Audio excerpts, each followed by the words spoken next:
ವಿಶ್ವ ಯೋಗ ದಿನದ ಶುಭಾಶಯಗಳು. ಮೊದಲಿಗೆ ನಾನು 5-6 ವರ್ಷದ ಮೊದಲು ಇಲ್ಲಿಗೆ ಬರ್ತಿದ್ದೆ. ಸ್ಟಾರ್ಟಿಂಗ್ ನನಗೆ ಥೈರಾಯ್ಡ್ ಇದೆ ಅಂತ ಡಾಕ್ಟರ್ ಹೇಳಿದರು. ಮೆಡಿಕೇಶನ್ ಎಲ್ಲ ತಗೊಂಡಿದ್ದೆ, ಅದು ಕ್ಯೂರ್ ಆಗಿಲ್ಲ.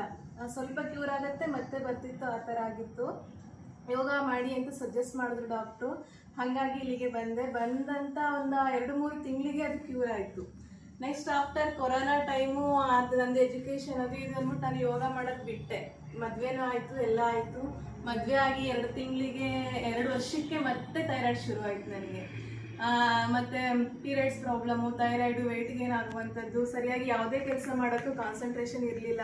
ಈ ಥರ ಎಲ್ಲ ಪ್ರಾಬ್ಲಮ್ ಶುರು ಆದಾಗ ಮತ್ತೆ ನಾನು ಯೋಗದಿಂದ ನನಗೆ ಏನು ಯೂಸ್ ಆಗಿತ್ತು ಅಂತೆಲ್ಲ ನನ್ನ ಮೈಂಡಲ್ಲಿ ಇತ್ತಲ್ಲ, ಹಾಗಾಗಿ ಮತ್ತೆ ಯೋಗ ಕ್ಲಾಸಿಗೆ ಬಂದಂಥ ಒಂದೇ ತಿಂಗಳಿಗೆ ನನಗೆ ಥೈರಾಯ್ಡ್ ಫುಲ್ಲು ರೆಡ್ಯೂಸ್ ಆಗಿತ್ತು. 7.4 ಇದ್ದಂಥ ಥೈರಾಯ್ಡ್ ಇವಾಗ 2.5 ಇದೆ. ಮತ್ತು ನನ್ನ ಬಾಡಿ ವೆಯ್ಟು ಕೂಡ ಕಡಿಮೆ ಆಗಿದೆ. ನಾನು ಮಾಡುವಂಥ ಕೆಲಸದಲ್ಲಿ ಕಾನ್ಸಂಟ್ರೇಷನ್ ಇದೆ.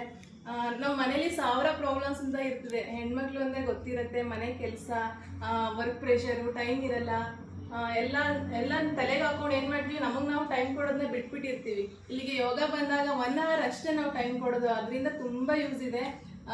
ಮತ್ತು ಇಲ್ಲಿ ಬಂದರೆ ಬೇರೆ ಕಡೆ ಎಲ್ಲ ಜಿಮ್ಮು ಇರುತ್ತೆ, ಯೋಗ ಇರುತ್ತೆ, ಎಲ್ಲ ಹೇಳ್ಕೊಡ್ತಾರೆ. ಆದರೆ ಈ ಯೋಗ ತರಗತಿಯಲ್ಲಿ ಏನು ಅಂದರೆ ಟ್ರೆಡಿಷ್ನಲ್ ಮೆಥಡ್, ಅಂದರೆ ಪಾರಂಪರಿಕವಾಗಿ ಬಂದಿರುವಂಥ ಮೆಥಡ್ನ ಯೂಸ್ ಮಾಡಿಕೊಂಡು ಯೋಗ ಹೇಳ್ಕೊಡ್ತಾರೆ. ಏನೂ ಗೊತ್ತೇ ಇಲ್ಲ ಅನ್ನುವಂಥವ್ರು ಕೂಡ ಇಲ್ಲಿಗೆ ಬಂದರೆ ಬೇಸಿಗಿಂದ ಹೇಳ್ಕೊಡ್ತಾರೆ, ತುಂಬ ನೀಟಾಗಿ ಹೇಳ್ಕೊಡ್ತಾರೆ, ತಾಳ್ಮೆಯಿಂದ ಹೇಳ್ಕೊಡ್ತಾರೆ.